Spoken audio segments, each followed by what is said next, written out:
Hi all. മാൾഡീവ്സിലെ ministry of എഡ്യൂക്കേഷന്റെ കീഴിലുള്ള ജോലിയിലേക്ക് അപേക്ഷിച്ച് ഇന്റർവ്യൂ കാത്തിരിക്കുന്നവരാണോ നിങ്ങൾ? എന്നാൽ ഈ വീഡിയോ മുഴുവനായിട്ട് കാണണേ. ഇന്റർവ്യൂയിലേക്ക് പോകുമ്പോൾ ശ്രദ്ധിക്കേണ്ട പ്രധാനമായിട്ടുള്ള 3 കാര്യങ്ങൾ. ഒന്ന്, ഓൺലൈൻ ഇന്റർവ്യൂ ആയിരിക്കും. ഓൺലൈൻ ഇന്റർവ്യൂ ആയിരിക്കുമ്പോൾ തന്നെ നിങ്ങൾ കൃത്യമായിട്ട് മനസ്സിലാക്കേണ്ട ഒരു കാര്യം, കൃത്യമായ നെറ്റ് സംവിധാനങ്ങൾ ഉണ്ടാകുന്നതോടൊപ്പം തന്നെ ഒരു വൈറ്റ് ബാക്ക്ഗ്രൗണ്ടിൽ പിടിക്കുന്നതായിരിക്കും നന്നാവുക. നിങ്ങളുടെ സർട്ടിഫിക്കറ്റുകൾ, അതുപോലെ നിങ്ങളുടെ പാസ്പോർട്ട്, ഇതെല്ലാം അവർക്ക് നിങ്ങളുടെ ക്യാമറയിലൂടെ കാണിച്ചു കൊടുക്കേണ്ടതുണ്ട്.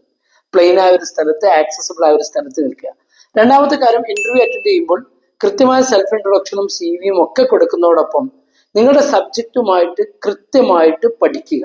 IGCSE സിലബസിൽ നിങ്ങളുടെ പേപ്പർ കോഡ് ഏതാണെന്ന് മനസ്സിലാക്കിയിട്ട് ആ പേപ്പർ കോഡിലുള്ള ക്വസ്റ്റ്യൻ പേപ്പറുകളും അതിന്റെ ടെക്സ്റ്റ് ബുക്കുകളും ഡൗൺലോഡ് ചെയ്തിട്ട് അവിടുത്തെ പാറ്റേൺ, അവിടുത്തെ സിലബസിന്റെ രീതി നിങ്ങൾ മനസ്സിലാക്കി വെച്ചിട്ട് വേണം നിങ്ങൾ ഇന്റർവ്യൂ അറ്റൻഡ് ചെയ്യാൻ പോകാൻ.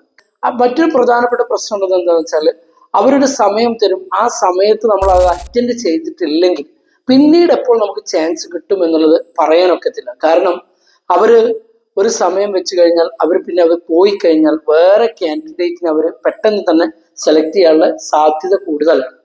പിന്നീട് ശ്രദ്ധിക്കാനുള്ളത്, നന്നായിട്ട് ഇംപ്രസീവ് ആയിട്ട് ആക്ടിവിറ്റി ഓറിയന്റഡ് ആയിട്ടുള്ള ക്ലാസ്സുകൾ കൊടുക്കുക എന്നുള്ളതാണ്.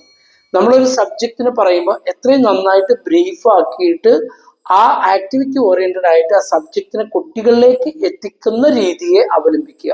ഏറ്റവും നല്ല മെത്തേഡ് എന്താണ്? റിപ്പീറ്റേഷനെ കുറിച്ച് അവർ ചോദിക്കുന്നുണ്ടാകും.